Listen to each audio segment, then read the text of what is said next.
on to your seats because Ballon d'Or winner Kaka is spilling all the tea in this super exclusive chat. He opens up about that terrifying, career-threatening accident. And then, wait for it, the genius of Carlo Ancelotti, who, totally unleashed his superhero skills at Milan. And playing alongside legends like Ronaldo, Ronaldinho, and Cristiano Ronaldo? I can't even believe what he has to say. So here's the twist. Contrary to what everyone thinks about Brazilian footballers, Kaká, he didn't come from poverty. He's sharing how his middle-class roots gave him this super intense, yet different drive to succeed. It's a whole different perspective you need to hear. I wasn't a poor guy, but I was medium class. Yep. So my father, he's an engineer. My mother, she's a teacher. So it's just a mid-class in Brazil. And when I started playing, I played because I loved football, and I still love. So I love to study football, I love to comment football, I love to play football, I love to watch football. So I love this game. And when I started playing, I saw that for those guys, it's the only chance that they had. So the motivation for that was incredible because it's the only chance. For me, even if I didn't have so much opportunities, I had a different opportunity as well to study and go to university and do something different.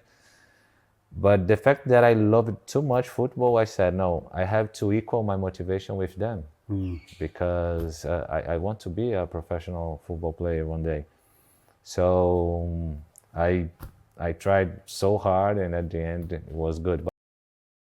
Picture this. Kaka, just 18, in a freak swimming pool accident that nearly shatters everything. His neck, career, dreams. But listen to this. Just months later, what happened? He calls it a miracle. The way he tells it, it'll give you chills.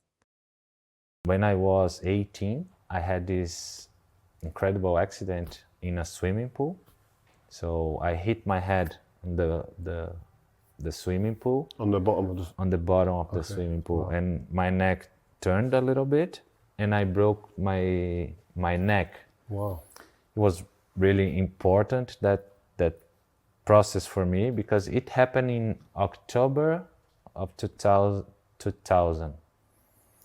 And then I stayed 2 months with the neck protector. Yeah. And it was a really tough period because I was 18 years old. I wanted to be a professional football player. The doctor said he didn't know if I could play again or something like that. And then these 2 months were really important. But it wasn't because of that I started to believe. I believed it before because of the whole story with my family. But at that moment was a really important experience that I had with God. Imagine walking into AC Milan, and guess what? You don't quite fit in. But Kaká? Oh, he had something special. A talent so electrifying, Carlo Ancelotti reworks the entire team around him. How epic is that? When I say that, it's because when I arrived in Milan played 4-4-2. So with 4 defenders, 4 midfielders, and 2 forwards. And when I arrived, he put me here on the right wing. But because also the fact that I didn't know a lot of tactics, I just go around. I wanted to play. Wanted to play free. And so most of the time I was here, and I wasn't here. And for 2-3 games, he was shouting me the whole game, come back, stay here in the right. And after he understood that I liked to play free. Number 10. And he changed it. Oh. So he played with Pirlo, Gattuso on the right, Seedorf on the left, and I'm here in the middle. A diamond. Oh, he changed it for a diamond.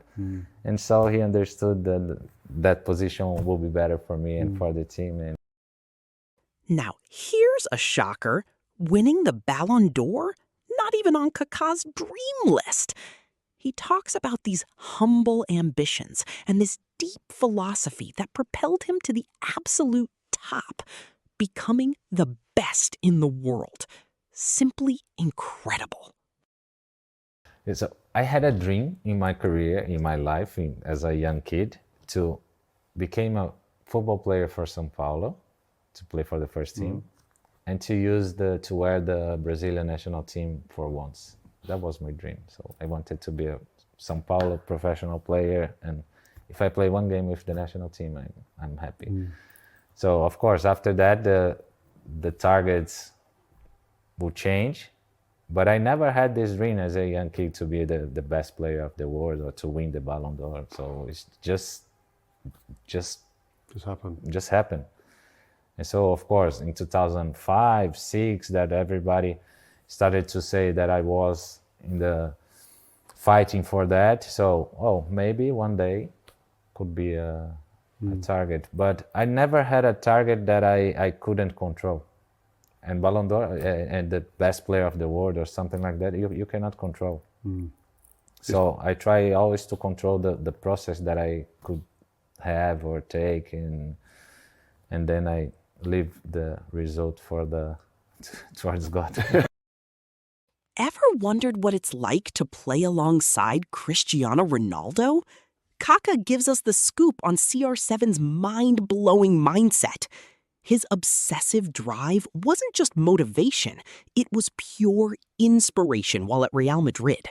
You'll never see Ronaldo the same way again. And he's got this mindset to beat the datas, his personal things, and score more goals and everything. And it's really nice. I completely understand, respect. He works for that. This is his mindset.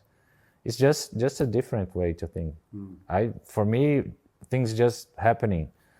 And of course, I wanted to improve, to get better, but there are a lot of things that I couldn't control. So I just understand most of them and try to do my best.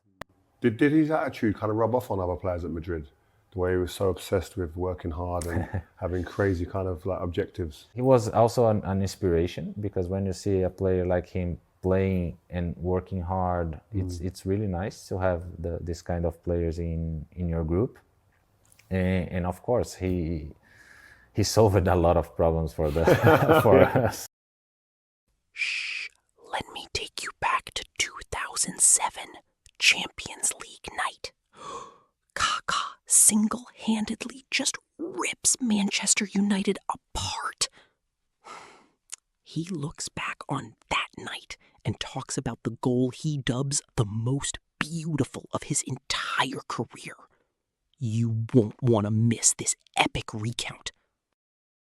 Man, for me, it was one of course, the best goal that I scored in my career. Yeah? But yeah, the second goal. The second crazy. goal was Patrice Evra and Gary Hines, they're still entangled together. So that goal, for me, is the most beautiful goal that I scored in my career. But that 2 games was incredible. So I scored 2 goals in the first game and we lost. It was amazing. We lost 3-2. So I think Rooney scored in the last 5 minutes. He scored the goal. It was an incredible game. And then we went to Milan. And for us, in Italy, they called that game the perfect game.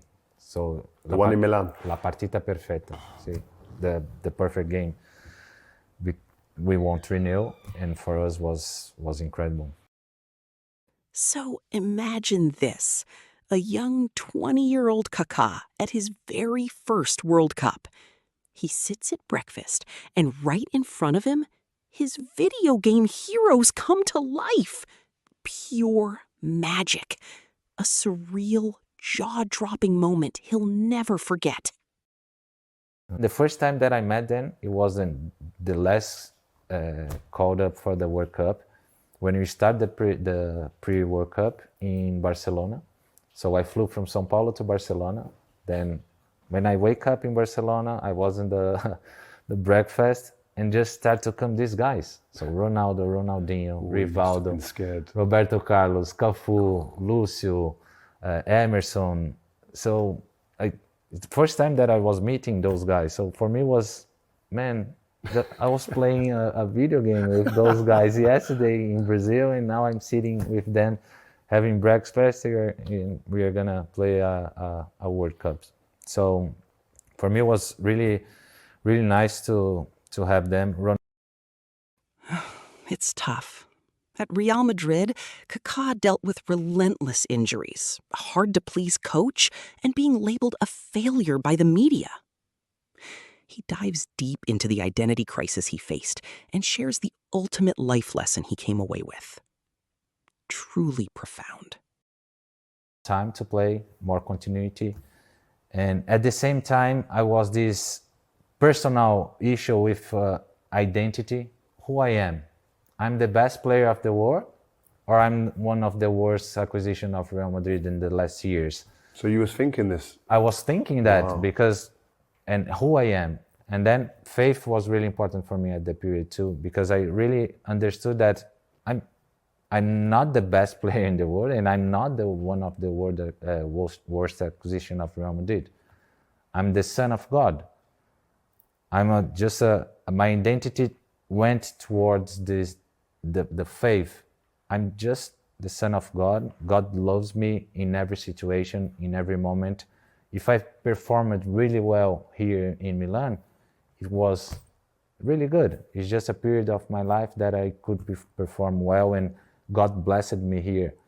And here, if I cannot perform in the best way, even if I'm doing the same thing that I did here, I cannot perform. I cannot control the result. What's happening? God's with me in this situation too, and I'm blessed to be here as well. So, what's Carlo Ancelotti's secret sauce for being a great manager? Kaka spills the beans on Ancelotti's leadership of love, dissecting how this unique approach pulls the absolute best from superstar players. Fascinating stuff.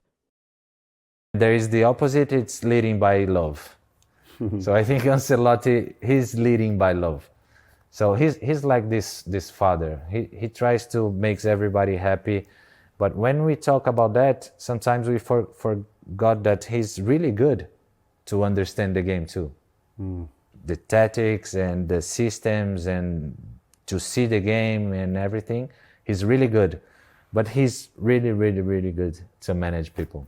So I think that his best quality that makes a lot of difference, because when you go on the pitch and you play with confidence, you know that the coach is supporting you. That's really, really important and makes the difference. And you see him, you see like a father. So that's is he coming up to you and saying, because this interests me a lot about management, like some managers treat the whole team the same, or is he coming up to you and saying like, Kaka, man, you're the best. You're the best, man. You're going to win us the game. Like these types of things that make you feel like superhuman. Yeah. He understands every personality. So for someone, you need to shout. And for someone, you need to hug. So he understood that. And it's I think that makes the difference. To treat everyone that is in a specific way. It's really hard. And it's really, sometimes you get tired, because it's easier to say the same thing for everyone and take this. But when you have to treat everyone in a different way, it's more work, but at the end of the day, I think it's worth it. Starting as a middle-class kid in Brazil to conquering the world stage, Kaká's journey holds a profound lesson. He reveals that true identity isn't about collecting trophies or enduring failures, but about faith and character. Inspiring, right?